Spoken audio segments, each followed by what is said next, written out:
Welcome back to step 4 or video 4 of making a sterling silver skull pendant in the microwave.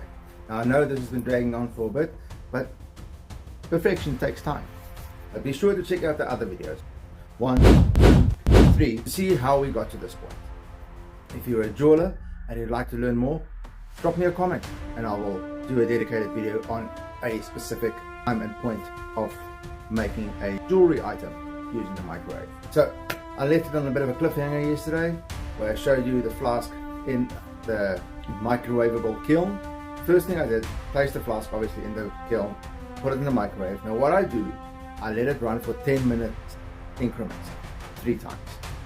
So I'll put it in for 10 minutes on high, and then when it turns off, I'll let it sit for maybe 2 minutes or so, turn it on for 10 minutes again, let it sit for 2 minutes and another 10 minutes, and then I get ready to cast.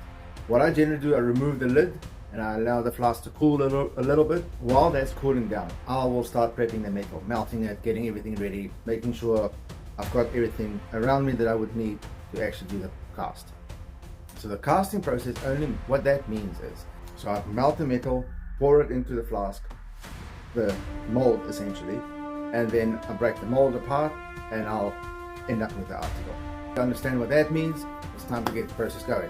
So firstly, get the metal ready, start melting the metal. In this case we're using silver. Place the flask on the vacuum table, get the vacuum going, and then I would pour the metal, molten metal obviously, into the flask, into the mold. So what happens in this short amount of time is the vacuum table sucks air through the mold, right? And then when I pour the molten metal in,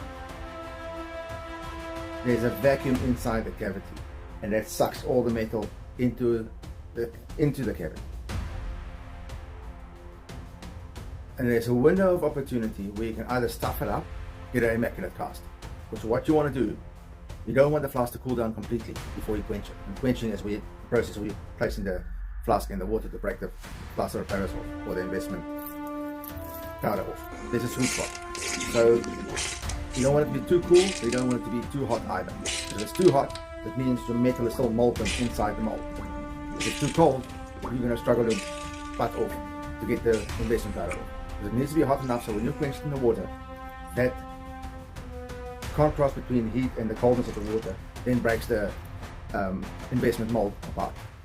And you still struggle a little bit to get some of the investment off, but it's much easier when there's still a little bit of water. So once you've done that, you're happy with your cast, then it's time to clean up. So